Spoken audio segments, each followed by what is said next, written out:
माझं म्हणणं काय की तुम्ही जाहीर करा की फडणवीस साहेबांनी मला म्हटल्यामुळे आणि चव्हाण साहेबांनी म्हटल्यामुळे मी हा निर्णय घेतोय. मला मान्य नव्हता तरी मी हा निर्णय घेतोय. माझा पूर्ण विश्वास आहे की ते माझं पुनर्वसन करतील, मला योग्य ठिकाणी नेतील. मी पक्षाचा प्रामाणिक हे आहे. म्हणजे काय होतं डोक्यावर म्हणजे समोरच्यावर मग उपकारच करायचे आपल्याला पूर्ण केले पाहिजे, अर्धवट नाही करायचे. बरोबर. तर जरा थोडं तसं करा. ऐका माझं, मी माझ्यावर सोडा ना, मी तुमचं सगळं बघितलं. सर मला तुमचं काम very promising person, you are very promising person.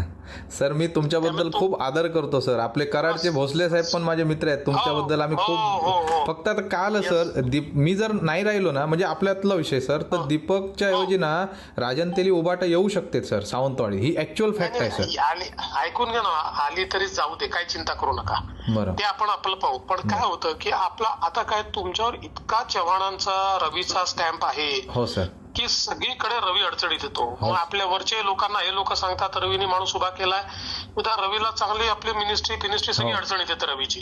आताच त्या सगळ्यांनी कंप्लेंट केली की कोकणामध्ये रवीने सगळे पॅरलल उमेदवार उभे केले आहे. त्यातनं काय होतं मग रवीच्या बद्दल तिकडे वर इतके गैरसमज तयार होतात की सगळं म्हणजे मी त्याला प्रमोट करतो, मग हे लोक म्हणतात तुम्ही असं चुकीचं प्रमोट करता. तर त्याचा थेट इफेक्ट रवीवर होतो. हो सर. आणि सर चव्हाण साहेब बिचारे देव माणूस आहेत. त्यांना राणे फॅमिलीने एवढा त्रास दिला ना, मी साक्षीदार आहे साहेब, साक्षीदार. मला कल्पना आहे. आणि ही निवडणूक काढा नीट.